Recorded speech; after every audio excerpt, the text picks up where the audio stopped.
In this video, I am going to be continuing with the Saturn through the houses series, and I will be speaking about having Saturn in your partner's second house in synastry.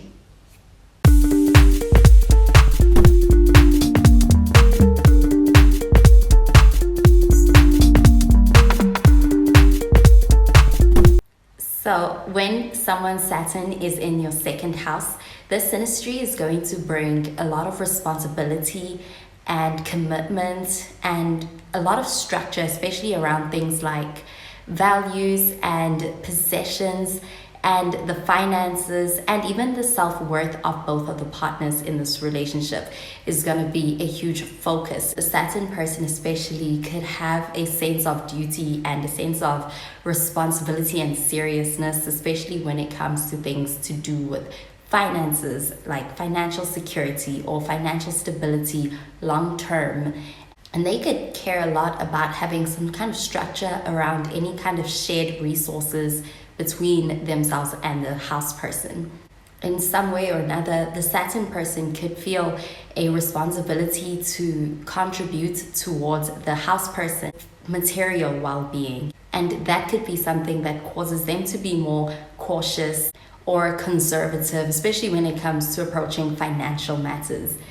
But on the other hand, the house person can really perceive the Saturn person as being kind of like a stabilizing force when it comes to their financial matters and when it comes to the way in which they manage their possessions.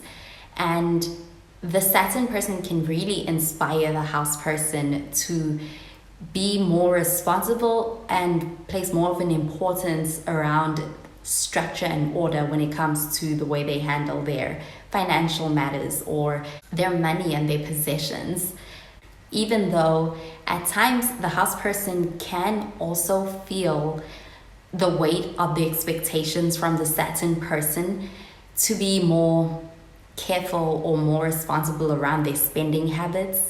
And it can feel restricting. The house person can view the Saturn person as being somewhat too frugal or being somewhat cheap in this relationship because of that cautious and really conservative approach that they are taking towards the financial security, which is why the synastry can also be a really nice one to have with, say, an accountant and a client. But in a relationship, they can really be that started from the bottom and built each other up kind of a relationship between the Saturn person and the second house person, especially if they can openly discuss things like their financial goals, their expectations, and find common ground between the Saturn person's needs and the second house person's autonomy.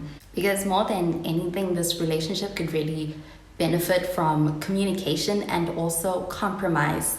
There could be conflict around financial matters and financial affairs in this relationship. But on the other hand, there's also the potential for a really secure foundation in their relationship and the personal values that both of them have, including the house person and the Saturn person. The synastry can really contribute towards a very secure and stable foundation and commitment.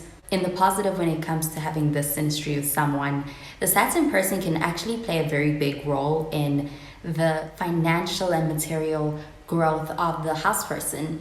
And the Saturn person can contribute to the long-term stability and security of the second house person in a way that perhaps they wouldn't have before meeting the Saturn person.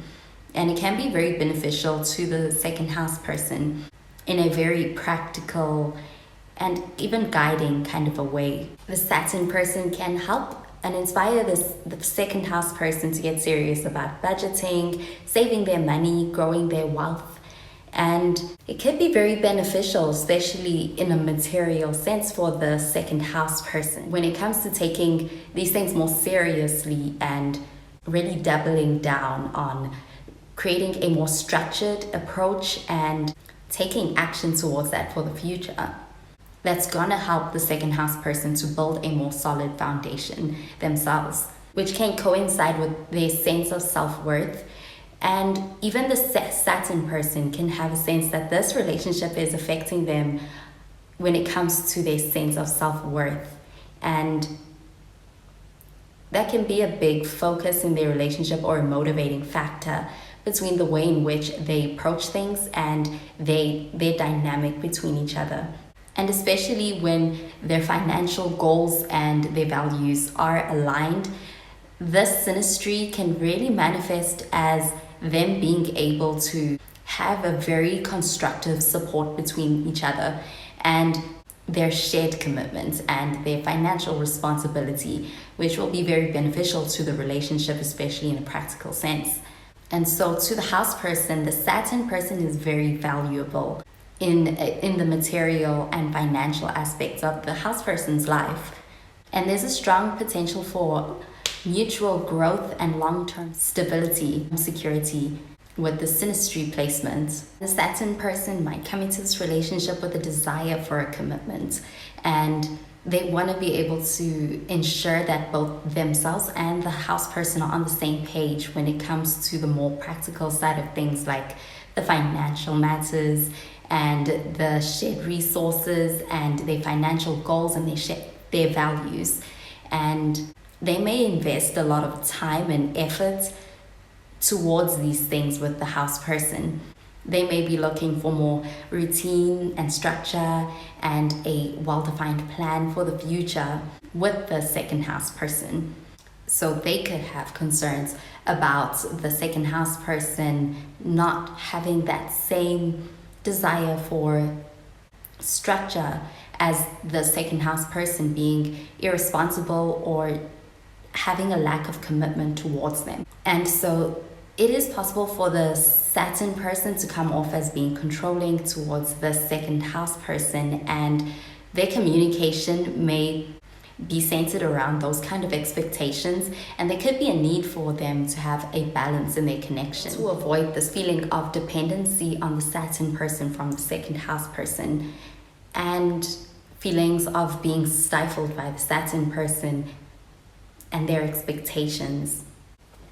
Well, that does it for this video on having your Saturn in your partner's second house in synastry. Thank you so much for watching. I hope you enjoyed the video, and if you did, please be sure to give this video a thumbs up and to subscribe to this channel for more videos. Well, that is where I love and leave you. Thank you so much for watching, and I will catch you in the next video.